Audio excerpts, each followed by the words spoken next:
ocean views not far away from the home of the Florida Atlantic Owls, FAU Stadium in Boca Raton, Florida, where they hope this game lives up to the setting. What an exciting matchup we have in store for you this afternoon, built around the pageantry, tradition, and everything that makes college football great. As we'll see, the UConn Huskies taking on a team from the American, the Florida Atlantic Owls. Glad to have you with us for EA Sports College Football. I'm Reese Davis, David Pollack and Jesse Palmer with me in the booth. Guys, we are ready to tee it up. UConn will deliver the opening kickoff and we'll get this game going. Fielded in the end zone. It's Messer. Not a whole lot of room to operate on that return as the coverage unit was there and ready. So Florida Atlantic's offense will get the first swing of the game. And Jesse, they've got a quarterback that if he can get into a rhythm can certainly make plays for his team. Here's the thing about him, too. He's not the most consistent guy, and he's not the most talented quarterback in the country, but when he's hot, he's really, really tough to stop, David. It's important they get this guy going early. Yeah, and it's not just him. Like, the offense has to, around him, play well. They've got to protect him. Receivers have to make plays. The running game would be good to get going, so it's got to be a team effort because then he can really be at his best. And the Owls, after ripping off that huge run, let's see if they can do it again. They'll ride the hot hand. Turning it on! They get this sophomore on the ground, but he continues to make plays. And that is just an attitude run, running it right up the middle, right into the teeth of that defense.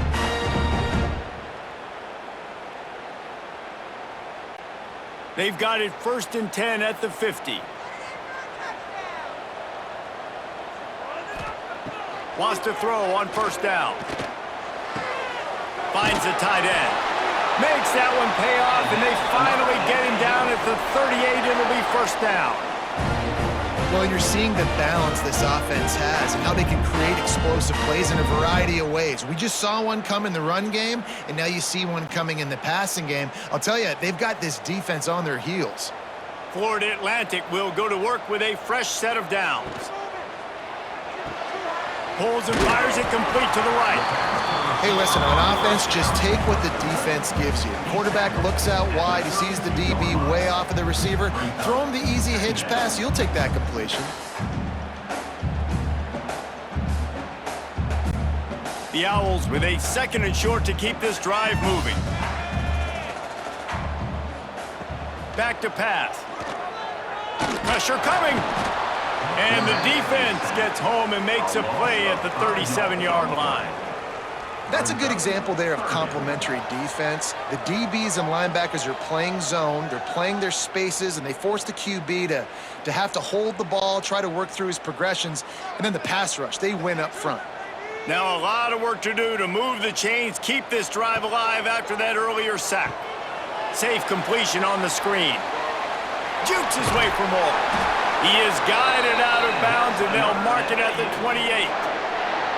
You know, and that's why this guy can play 1st, 2nd, and 3rd down. You've already seen him earlier in the drive rip off some nice runs, but he can catch the football as well. And they're going to find ways to get him going in all sorts of ways, but you're seeing it specifically on this drive. Now on 1st down from the 28. Use the play fake, now to throw. Grabbed over the middle, it's Sands. Just does not like to be tackled, discarding guys and getting to the 21. You want to talk about building a drive around a guy, first on the ground and now using him in the passing game. And you get so much bang for your buck because you can split him out wide, you can fake it to him and throw it. This is the guy that really stretches the field and makes you decide how you want to defend him. A linebacker, a safety, whatever it is, it's usually not good enough when he's receiving the ball in the backfield. It's been a defensive battle through the 1st period, and the stats tell that tale. Well, based on that, we can hope to see a little more offensive explosion here in the 2nd quarter as we get ready to get things started. And the Owls with myriad options after that big pickup on 1st down. The give out of the gun. He stopped at the 14-yard line, and they'll stay on the attack from there. And a nice crisp run. Great job. Maybe expecting pass, in second down, but really good job running the football, committing to it, getting the first down. The Owls, once backed up in the shadow of their own goalpost, have put quite a drive together. Off the play fake on first down. Caught in the backfield, it's Sands. That throw and catch gets them down to the 6, and the defense is running out of answers. You can hand it to him, you can throw it to him. Either way, he's making his presence felt. Those are your favorite plays, Reese, the him plays, right? Finding ways to get him the ball because he can make plays, whether it's running or receiving out of the backfield. They're going to continue to highlight this guy. Second down, he'll throw it. Snags it. They'll get him stopped just short of the end zone, but they're in business here with a first down. We'll take a quick break as we have reached the final 2 minutes of the first half. Florida Atlantic comes to the line on 1st and goal. Motion from the wide receiver. Grab behind the line. It's Messer. Quick throw, but he's not going anywhere. The defense was all over him. They're trying to throw the screen out to the receiver. The defense, though, having none of that. They are just too physical. They're too fast, and they force a negative play. Timeout called here by the defense. It's their first of the half. UConn. Can the D deny them on 2nd and goal?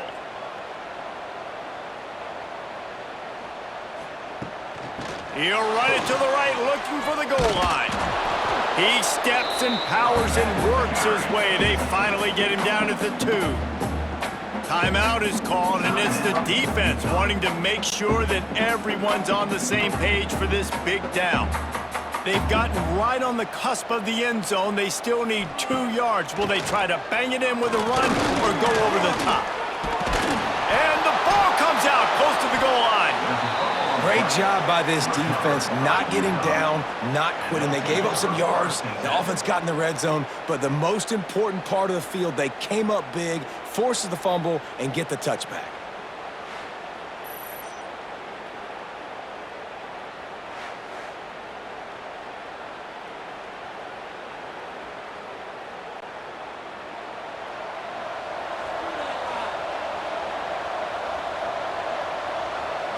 To the air, it's Fagnano.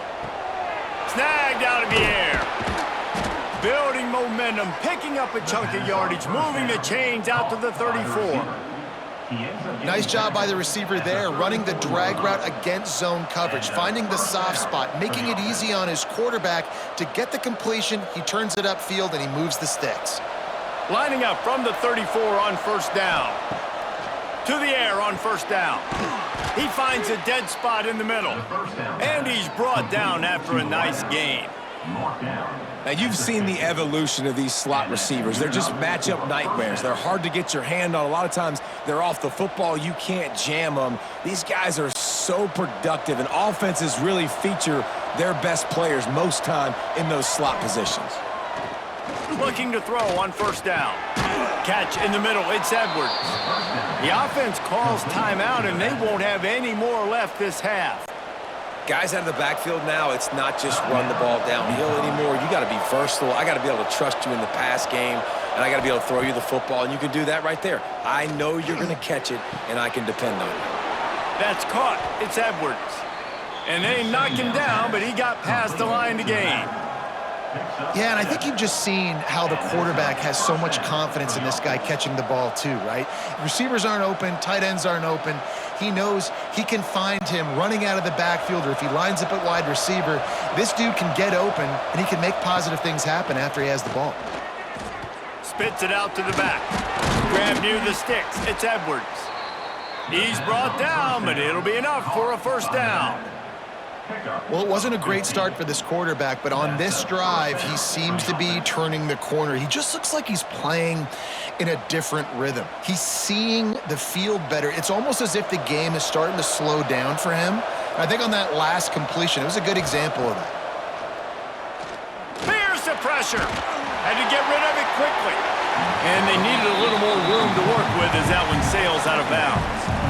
Well, the offensive line has got to give him at least a little bit of time to survey the field. He had no chance that time, getting hit almost immediately after he got the ball. And here on second down, they'll send out the field goal unit to try to get 3 before the break. He'll line it up from the right side, a 37-yarder coming up. He splits the uprights and puts 3 on the board. And the first points of the day come on that field goal.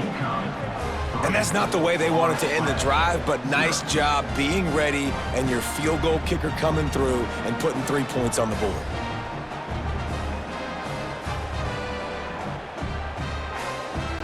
So they get the late field goal right before the half and not much time after this kickoff for an answer. He'll start the return inside his 5. Really disciplined job by the coverage unit to get down there and make the stop at the 19. But the offense has had enough. They'll take a knee and wrap up this first half. That's the end of the second quarter. That means it's time to join Kevin and our halftime update. Gentlemen, looks like we've got a great atmosphere today in Boca Raton. And yes, football is a game of inches, but man, is that really the case when you consider the length of some of these possessions. Look, I'm not an analytics guy, but I do know this. The team that sustains drives and just moves the sticks might be the team that comes out on top today. And with that, let's send it back to the guys at Howard Schnellenberger Field.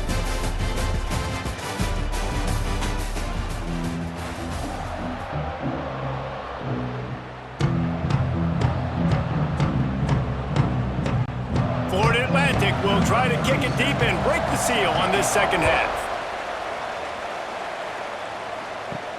Here he comes from inside his own 5. He was hoping for something a little more dynamic, but they get him on the ground at the 20. UConn going back to work on offense. The points have been tough to come by, and they'll try to stretch this to a 2-possession game on this drive. Fighting off the defender.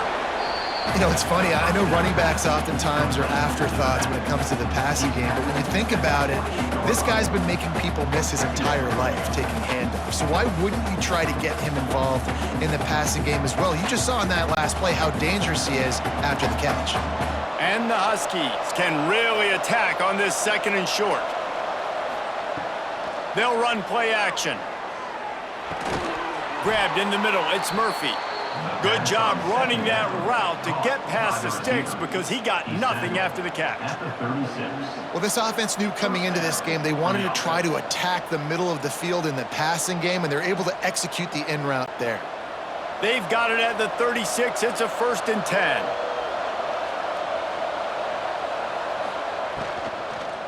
Looking for space. It's Edwards. And he is just engulfed at the line by this giant defensive tackle. Man, when you go into the half and you're down, like that speech is usually pretty fiery. A lot of words you can't use on television. And so this coaching staff probably challenged their guys, and I like the way they started this second half so far. Physically, flying around, doing a great job stopping the run. They got to play like this the rest of the game. Got it in the middle. It's Parker. These are simple routes, the drag routes that go across the field, but they actually can turn into huge plays. You see all the speed on the outside now, wide receiver. You get in his hands quick, he can go make a play, make one guy miss, and maybe next time he can make an even bigger game.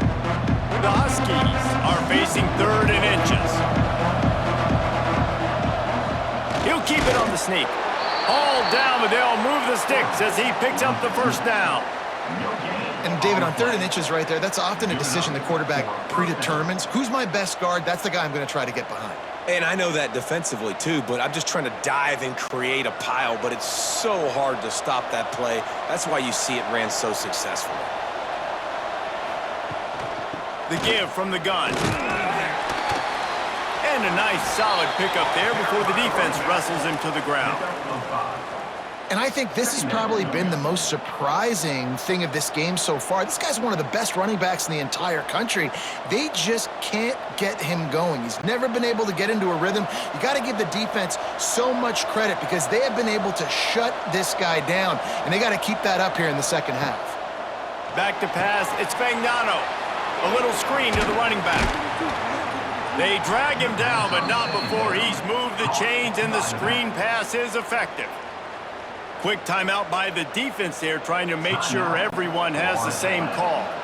In search of their first touchdown of the game, they are on the move with a 1st and 10.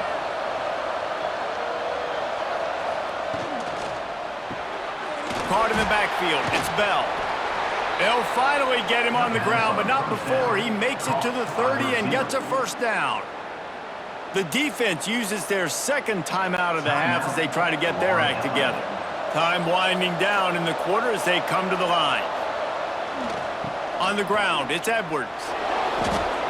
The defense going to stop the clock with a timeout. They want to make sure they have everybody on the same page.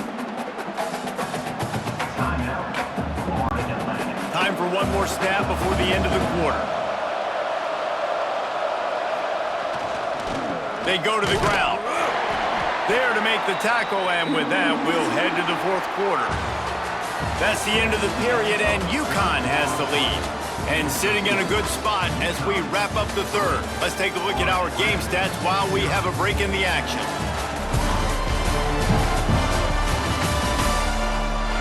When you're dealing with a deficit like this, it's all about somebody stepping up to make a play, and you might as well start here in the 4th quarter. On 3rd and long, trying to have a big completion here. And the quarterback will take a sack back at the 36. They didn't have to blitz. They brought in the dime package, more speed on the field so we can cover in the back end, and then let the D-line do what great D-line do.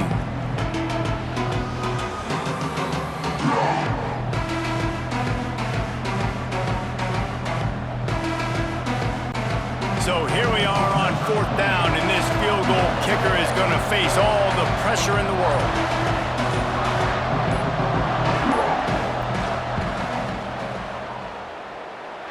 And it's no good. He missed it.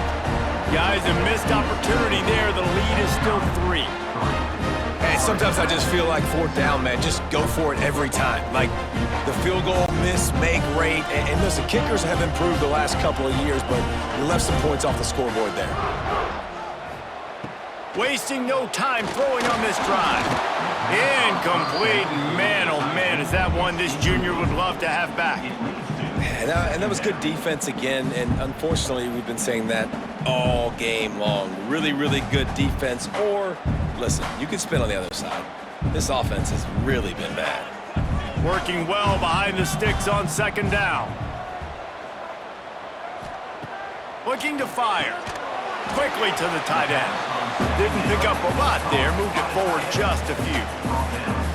You know, I know it seems like an easy pitch and catch, but for the tight end there, that route potentially changes if it's man coverage. So good job by him knowing it's zone. I'm just going to sit down. This is basically like a check down, right? Let's just take the easy pitch and catch and keep this drive going. The defense coming out to protect the lead, but this offense still has plenty of time. Likely their final drive. On 3rd and long, he has to throw for it. Caught close to the marker, it's Henry. Dragged down, but they'll move the sticks for a 1st down. Got to give this defense tons of credit. How good have they been on the back end in coverage? Just feels like every time this QB has thrown the ball, it's been contested. They haven't given up a lot of yards, and they need to continue to be great in coverage with the lead in this 2-minute situation. Here's a heat. And the pressure will get there. The sack. Down he goes in the waiting moments. That could be a costly play. This offense is going to have to come up with a plan to block this guy. He is an absolute monster, and he showed you all his tools on that sack.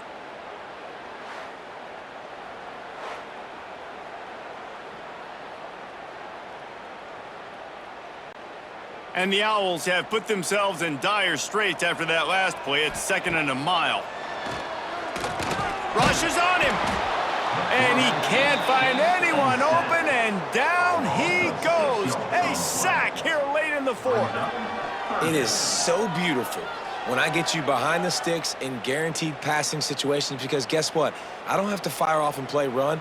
I'm going and getting the quarterback and getting him on the ground. That's what defensive linemen live for. A deep throw as the clock winds down. Oh, he had it. The deep ball was there, and it just trickled through his fingers.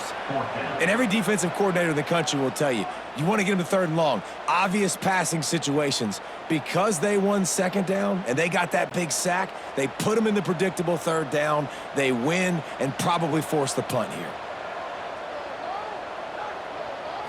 Desperate to convert, and he'll throw it. He wants a big play here late. Can't find his man. It'll be incomplete, and that is a heartbreaker this late in the game. The quarterback takes a snap and takes a knee.